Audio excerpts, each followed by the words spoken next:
I'm a conservative Republican. I believe deeply in the principles and the ideals on which my party was founded. I love its history, and I love what our party has stood for. But I love my country more. Never in our nation's 246 years have we seen what we saw on January 6th. Like so many Americans, I assumed that the violence and the chaos of that day would have prompted a united response, a recognition that this was a line that must never be crossed, a tragic chapter in our nation's history to be studied by historians to ensure that it can never happen again. But instead, major elements of my party still vehemently defend those who caused it.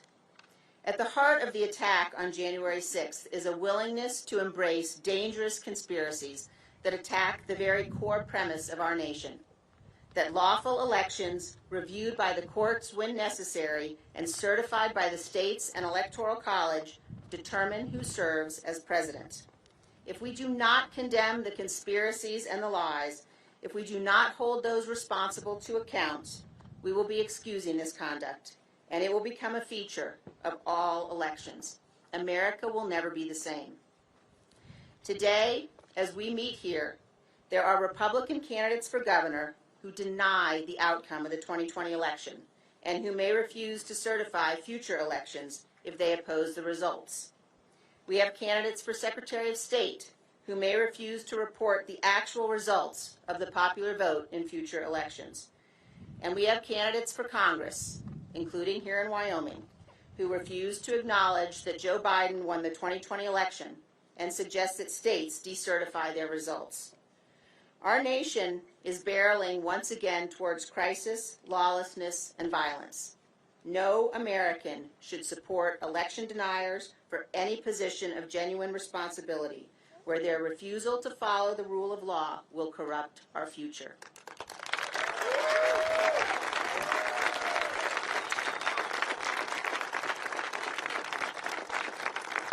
Our nation is young in the history of mankind, and yet we're the oldest democracy in the world.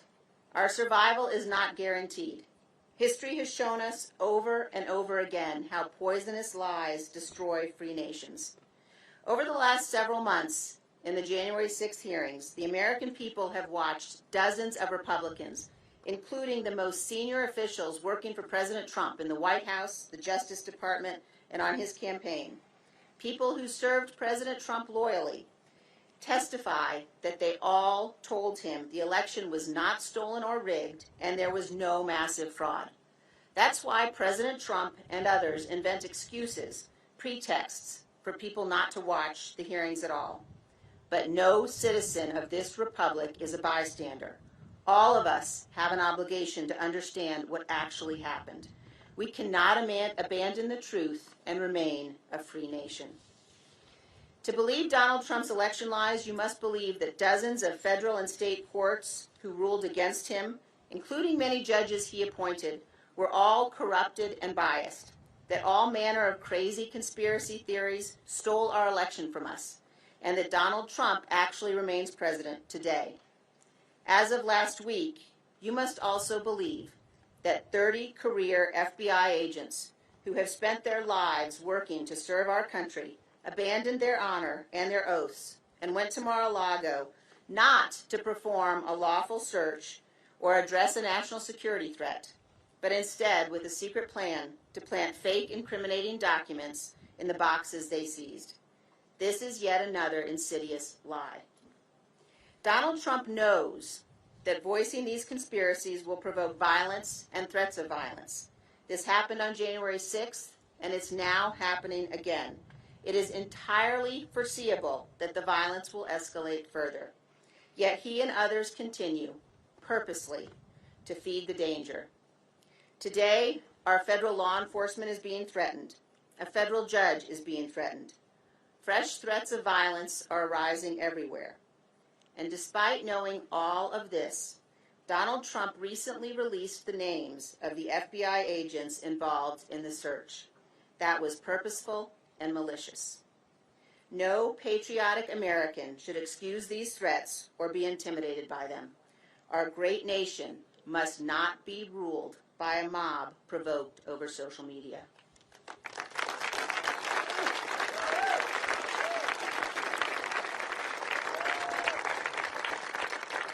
So I ask you tonight to join me.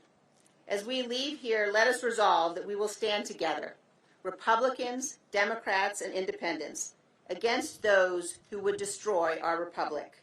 They are angry and they are determined, but they have not seen anything like the power of Americans united in defense of our Constitution and committed to the cause of freedom.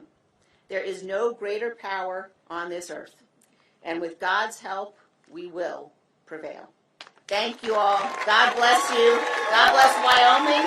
God bless the United States of America.